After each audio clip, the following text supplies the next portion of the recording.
కూడా ఉంది కాబట్టి మనకి ఇప్పుడు బుడమేర కాలం ఉంది కాబట్టి అటో 10,000 15,000 క్యూసెక్లు అయితే ఇటు పక్కన ఒక 35 అయితే 50 అవుతుంది. అదే ఇది 50,000కి తీసుకెళ్తే ఇప్పుడు మొన్న అంతకుముందు వచ్చిన 70,000 క్యూసెక్లు ఉంది కదా, అట్లాంటి ప్రాబ్లం కూడా ఉండదు. అది మెయిన్ ఇష్యూ.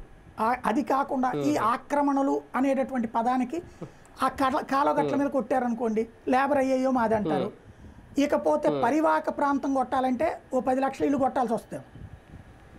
అది సాధ్యం కూడా కాదు, ఎందుకంటే అవన్నీ రిజిస్టర్డ్ ల్యాండ్స్, పట్టా భూములు కాదు, ప్రైవేటు భూములు. ఆ ప్రైవేట్ భూములకి ఉడా పర్మిషన్స్ ఇచ్చింది.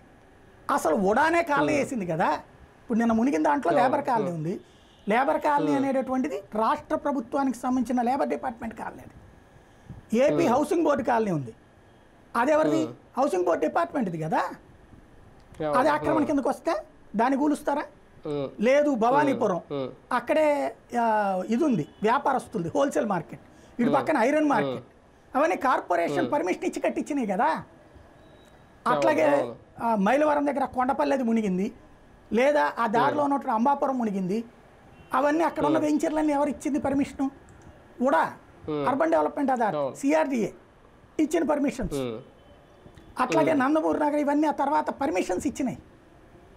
కాబట్టి ఇవన్నీ చేయాలంటే